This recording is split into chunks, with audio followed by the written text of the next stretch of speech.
Good morning guys, I am still in Greece in Lesbos and we've been here a few days just interviewing people, getting to know this island and hanging out with Serafeim, who's kindly invited us to come and hang out with him, and he's hosted us generously. Basically, we are doing something really exciting today. We are meeting with an organisation that they kind of look after a lot of the children that are unaccompanied that have come in as refugees. And Aria has jumped in to go and meet them, and he's going in the bus with them.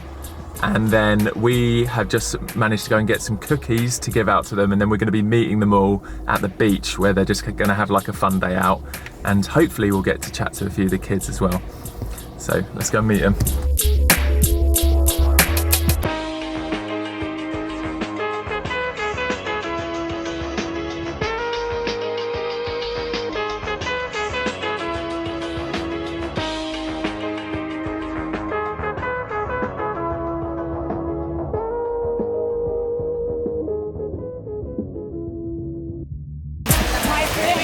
Oh yes, bro. How you doing? Really good, man. Really good. Nice chatting to him. Oh, photo. We go for where? Beauty matter.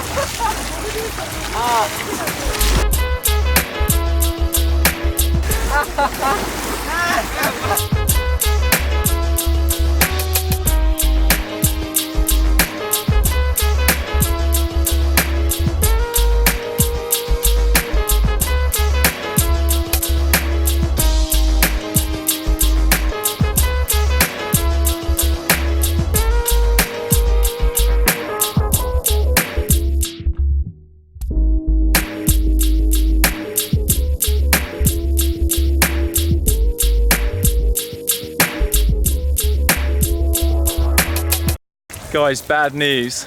I took the drone up to get some shots and I was getting like a low flight over the water, and just out of nowhere it just dropped altitude and just literally dropped into the sea. And it just like suddenly went blank on my screen. I was like, oh, this is a lovely shot, like what, the sea's flying below, and then it just like nosedived into the sea, and it's out there. It's probably like 50 meters out there. So Serafeim's offered to put his swimming shorts on and go and find it for me. But it's kind of pointless because it's already like soaked in the seawater, and it's going to be, you know, it's dead, it's destroyed, but we might be able to salvage the SD footage.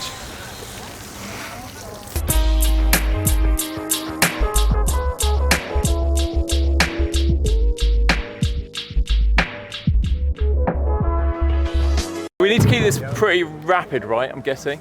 It's not like a normal length. How long can we do this for? When do you need to leave? I don't mind. Oh, you don't need to leave? No. Okay. I'm fine with it. I don't mind that much. So, can you introduce yourself? Maybe tell me your name, where you're from, where you grew up, just a bit of your story. Okay. Yeah. Okay, so my name is Eva Fragu. I'm an architect.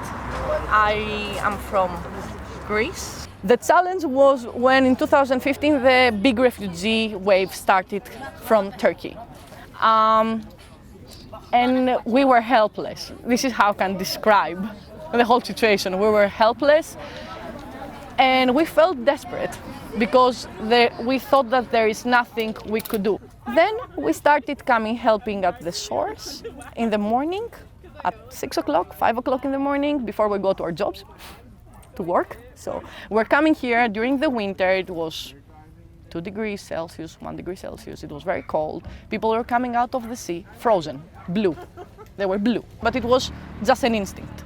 What we can do, what we can give for them not to die actually from the cold. Because you saw babies, infants actually, that were blue and they were not breathing. And we had no doctors, we had nothing. So the situation was a crisis, I would say. It was not a situation, it was a crisis. Of course, there are bad sides and good sides. There were some Greek people that were, oh, we don't want them because of their religion. We don't want them because they're afraid of Islam. We don't want them because they're gonna steal our jobs. We don't want them because where are we gonna put them? And Greece is under a big economical crisis now. Right now, it cannot feed their own people, so how are we going to support all these thousands of people that are coming? Okay, these are things that are kind of true. Some of them, maybe, they have a base at least, but this was not the majority.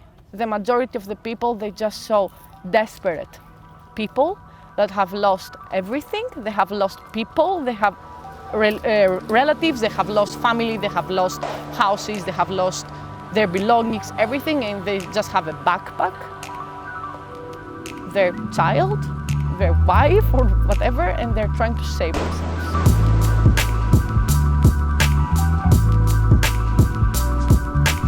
Guys, we just had a really amazing interview with Eva. She is the president of the communications, what's it called again? Coexistence and communication in Aegean. Coexistence and communication in the Aegean. And we were just asking what would be most helpful for support for her. And she said, really, if we could get some fundraising going to help fund trips like this, where they're taking the unaccompanied minors from Moria, the refugee camp, down for beach trips and outings and stuff. And also potentially if there's any volunteers, even just to help them get more organised, because you were saying like it's all volunteers, right? Mm-hmm, yeah, we're all volunteers, no one's getting paid, we will have our jobs and our private lives. So it's like, we do it, it's part-time volunteers and you're helping them? It's part-time volunteering, yes. Wow. So if anyone wants to come out and support a bit more, maybe, because we were even wondering whether there's like a fundraising page set up, which I think there is, and if there is, I'll link it below. You guys can support. But yeah, it was kind of emotional just hearing what's been happening here on this island and probably other islands, and just the support that the local Greek people have really stepped in and given to the people that have arrived from all over. So yeah, pretty incredible, and yeah, it's a pleasure to meet you. Pleasure to meet you. Very inspirational. Thank you. Before we head off for the rest of the day, we are going to try and salvage the Mavic if we can. Like, it's a long shot, I don't even think we'll find it. We might be able to at least get the memory card out, and we may as well try and fix it, but it has been sitting in the sea for over an hour, so.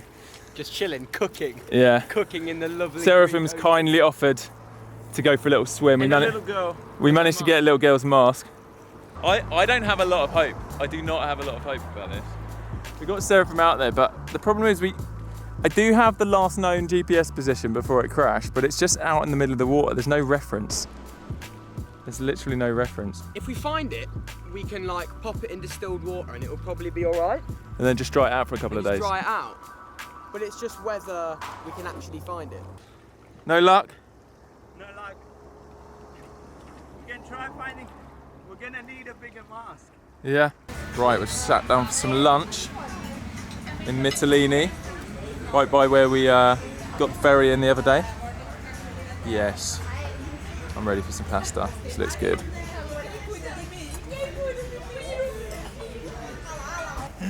Right, we've just been back at Seraphim's for a quick little cheeky nap. Didn't have long, 45 minutes. We're now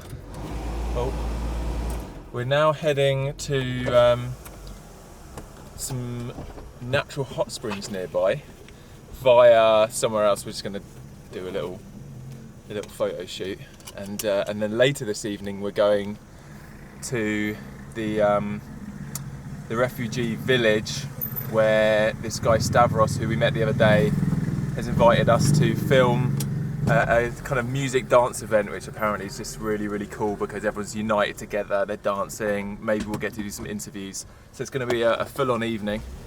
We're running a little bit late because we're losing the sun. But yeah, I'm excited. It's going to be a good night, isn't it? Should be really, really nice. Really excited for it.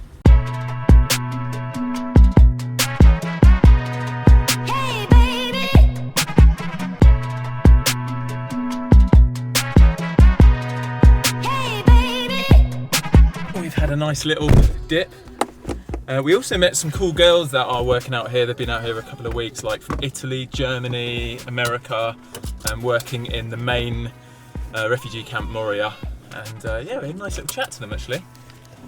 Might be one of them was originally, or her heritage is Iranian, and we were thinking, Aria was saying as well, we should plan next year a trip to Iran. Be nice. That'd be amazing. Yeah. So yeah, watch this space.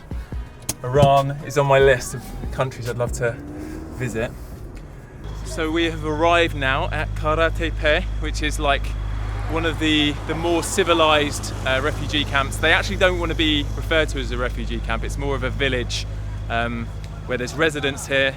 And yeah, it's amazing. We had a little look around earlier, but this is the first time we're allowed to film anything in here. And we're going to be heading to like a music event tonight, which is going to be pretty epic.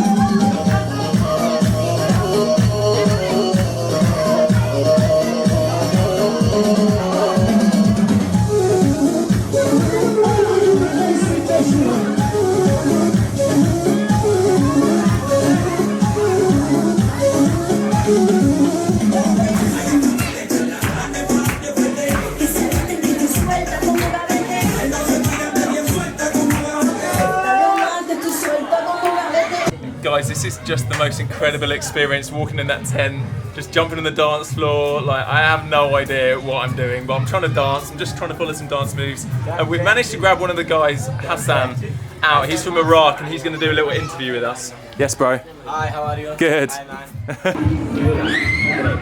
Wow, so 1 month ago you were in Syria. And how did you get to Greece?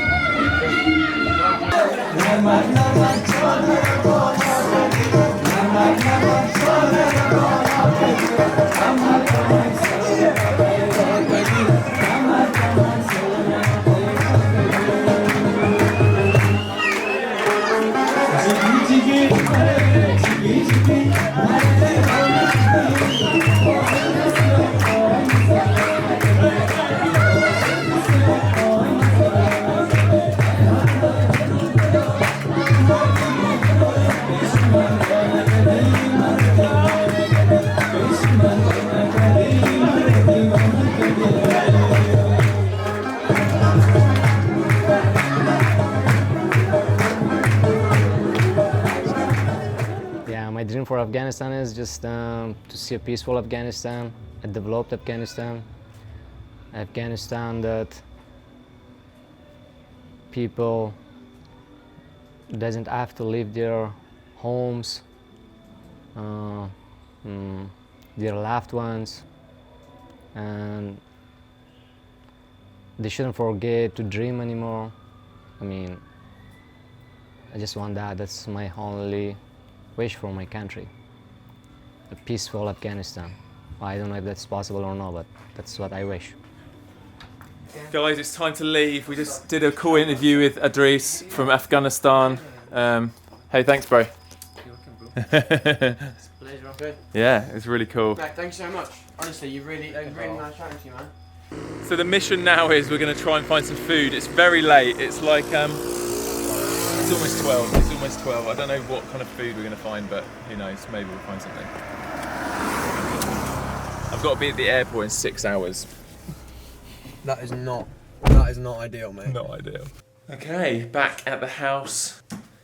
Yeah, it's been an incredible trip. I'm just I might need a day or two just to process my time here in Greece, but it's been amazing, really eye-opening, emotional, and yeah, definitely want to come back at some stage.